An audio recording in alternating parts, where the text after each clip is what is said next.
The text message arrived on a bleak December morning, the phone's vibration against the kitchen counter sounding unnaturally loud in the silence of my small apartment.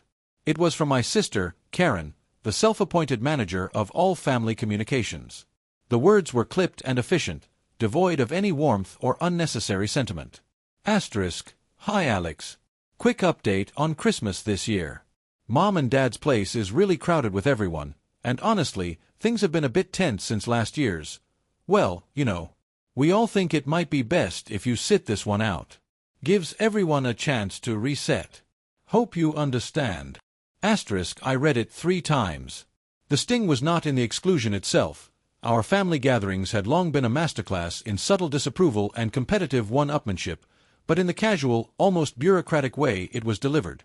I was being politely edited out of the family portrait, my absence framed as a necessary space for peace. Last year's, well, you know, was a reference to my refusal to lie to my grandfather about the cost of my cousin's extravagant gift, a truth that had apparently caused a rift too deep to heal in a mere 12 months. I placed the phone back on the counter and looked around at the life I had built, a simple but honest existence that they consistently viewed as a failure. A strange calm settled over me. They had no idea that 24 hours earlier, a registered letter had arrived, containing a lottery ticket worth just over $43 million. I had sat on my sofa, holding that piece of paper, my mind reeling not with fantasies of sports cars and mansions, but with a profound, dizzying sense of freedom. And now, that freedom had been compounded. I typed a simple reply. Asterisk, no problem. Enjoy the holidays. Asterisk, I felt a smile touch my lips for the first time that morning. They thought they were punishing me. They had no idea they were giving me the greatest gift of all. The development of the holiday season was unlike any other in my life. While I imagined my family crammed into my parents' overheated living room, engaging in the usual passive-aggressive gift exchanges and debates over dry turkey, I was charting a new course.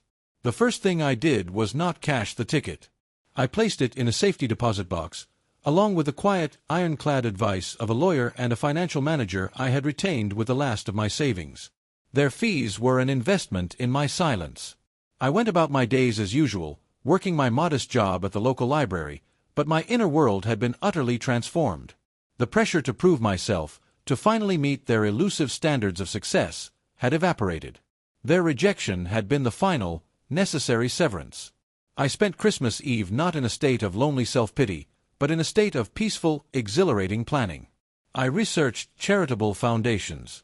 I looked at properties not for mansions, but for large tracts of land that could be turned into conservation areas. I dreamed of creating scholarships for students who, like me, had felt like the black sheep of their families, the ones who didn't fit into the neat, corporate boxes their relatives demanded. The money was no longer a jackpot. It was a tool, and their decision to exclude me had given me the perfect, silent workshop in which to design its use. I felt no urge to retaliate or flaunt my new wealth. Their world of designer labels and luxury cars suddenly seemed incredibly small and shallow. I was playing a different game on a much larger board, and they weren't even aware the game had begun. The culmination arrived with the new year, in the form of an obligatory family brunch at a bland, chain restaurant, a tradition meant to extend the holiday cheer, though it usually extended only the holiday tensions. I arrived exactly on time, dressed in my same old, slightly worn sweater.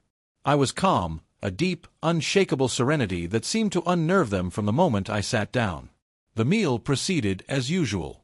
My brother-in-law, Mike, held court, detailing the impressive specs of his new luxury sedan. My mother fretted about the cost of replacing her aging refrigerator. Karen made a show of being concerned about my quiet apartment and my lonely Christmas. "We really missed you, Alex," she said, her tone implying the exact opposite. "It was a shame you couldn't be there. Maybe next year, if things are calmer." I simply nodded, sipping my water. Then, as the conversation lulled, my uncle, a kind but perpetually worried man, began talking about the local animal shelter where he volunteered. His voice was heavy with genuine distress as he explained that a massive, unexpected cut in funding meant the shelter would likely have to close by spring. Dozens of animals would be left with nowhere to go. A palpable gloom settled over the table. My family, so adept at solving problems with money when it boosted their social standing, shifted uncomfortably. Mike muttered something about tough economic times. My father suggested a bake sale. It was then that I saw my opening. Not out of malice, but out of a simple, clear desire to do good, and to finally let my actions speak for the man I had become, not the failure they perceived. The resolution was quiet but absolute. I waited for the chorus of helpless suggestions to die down. I looked at my uncle, his face etched with genuine worry for the creatures he loved. "That's terrible news," I said, my voice even and clear. Every eye turned to me, expecting more of my typical, useless sympathy. I reached into my pocket, not for a wallet, but for my checkbook. I laid it on the Formica tabletop beside my plate of half-eaten pancakes. I wrote with a steady hand, filled in the payee line, and signed my name with a flourish. I tore out the check and slid it across the table to my speechless uncle. "This should cover the funding gap for the next 5 years, and allow for the expansion you were talking about last year. The new wing for the senior animals." He looked down at the check, his eyes widening. His hands began to tremble. The amount written there was more than the annual budget of the entire shelter. My mother, thinking it was a joke, craned her neck to see. Her gasp was a sharp, incredulous thing that cut through the restaurant's murmur. "Alex, what is this?" "How?" Karen snatched the check from my uncle's limp fingers, her face a mask of utter confusion that quickly morphed into dawning, horrified comprehension. They all stared at me, their expressions a chaotic blend of shock, greed, and a crushing, belated realization. I had not just written a check. I had held up a mirror, and in it, they saw themselves, their pettiness, their exclusion, their values, and they saw me, the person they had dismissed, now possessing the power to change lives with a flick of his wrist. I didn't say another word about the money. I simply smiled, a small, private thing, paid for my portion of the bill in cash, and stood up to leave. As I walked away, the silence at the table was more profound than any argument or accusation could ever be.